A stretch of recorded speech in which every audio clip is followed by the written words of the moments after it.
You got the thing you wanted. It lasted about 4 hours. Then the bar moved. The promotion, the relationship, the achievement you rehearsed in your mind for months became ordinary by sunset. Not disappointing, exactly. Just neutral. Like drinking water when you expected wine. And somewhere in the gap between what you imagined and what you felt, a question formed that you're afraid to ask out loud. The year is 2026. We have optimized everything. Productivity systems, morning routines, biohacked sleep schedules designed to extract maximum performance from the human animal. We have more winners than ever before. More people reaching their goals, hitting their metrics, crossing finish lines they drew for themselves. And yet, the satisfaction rate has never been lower. Therapists report a new kind of patient, successful, accomplished, and profoundly empty. Not depressed in the clinical sense. Just unable to feel the weight of their own victories. The celebration dinner tastes like cardboard. The congratulations sound like noise. By morning, the achievement is already in the past, and the mind has moved to the next mountain. This isn't laziness. This is something much stranger. Psychologists Philip Brickman and Donald Campbell gave it a name in 1971, hedonic adaptation. The human tendency to return to a baseline level of happiness regardless of positive or negative events. Lottery winners and paraplegics, they found, return to roughly the same emotional equilibrium within a year. We adjust. We normalize. We recalibrate to whatever becomes our new reality. But here's what they didn't emphasize enough: the goalpost doesn't just stay still while you adapt. It moves. The moment you achieve something, your brain reclassifies it from a desired future to current baseline, and immediately begins scanning for the next deficiency. Arthur Schopenhauer understood this with brutal clarity. He wrote that life swings like a pendulum between pain and boredom. We suffer in wanting. Then we suffer in having. The wanting creates tension. The having creates emptiness. And so we want again, not because the new goal is truly better, but because wanting is the only state that feels like motion. Consider the metaphor of the horizon. No matter how far you walk, it remains the same distance away. Success, for many, operates identically. The benchmarks are always relative, always defined by what you don't yet have. You make 6 figures and feel poor around people making 7.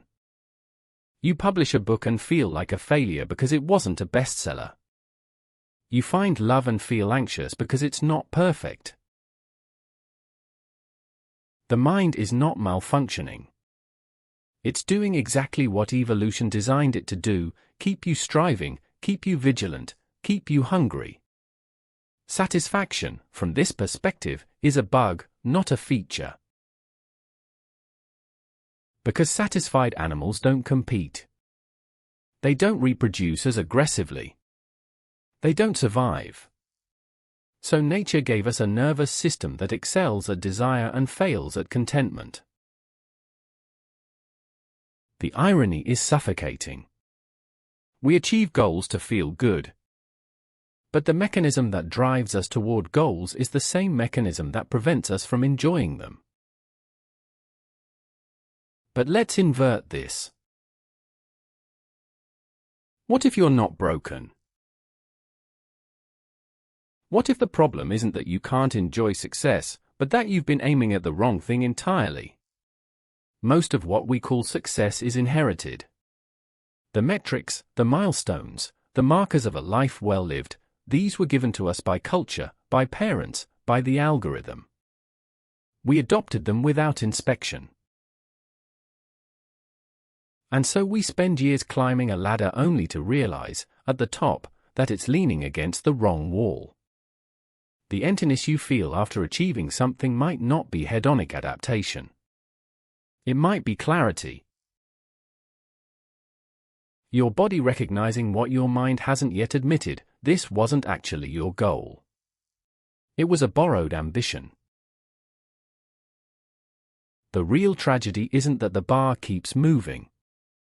It's that you keep chasing a bar you never set for yourself. There's a kind of liberation in this. If success doesn't make you happy, you're free to redefine success. If achievement feels empty, you're free to stop achieving and start living. The treadmill only works if you stay on it. You can step off. Not into laziness or resignation, but into a different mode entirely: presence. The Stoics had a word: apatheia. Not apathy, but freedom from irrational passion. Not numbness, but clarity. Marcus Aurelius, the most powerful man in the world, wrote reminders to himself in the dark. Reminders that glory is empty. That approval fades. That the only thing he controlled was his own mind. Zen practitioners speak of the gateless gate. The barrier that exists only because you believe in it. You think you need to achieve something to be worthy. But worthiness was never conditional. Here's the practice. Stop trying to arrive. The 4-hour window after success isn't a failure of gratitude. It's a message. It's your nervous system telling you that completion is a myth. There is no finish line where you finally get to rest and feel whole. There is only this moment, and the next, and the choice you make inside each one. Enjoy success not by clinging to it, but by noticing it as it passes. Like watching a bird move through the sky. Beautiful, brief, and not yours to hold. The goalpost will move. Let it. Your job is not to catch it. Your job is to decide whether the running itself means something to you, or whether you've been running out of fear that standing still makes you invisible.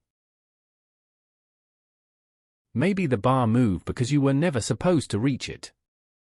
Maybe the point was always the reaching.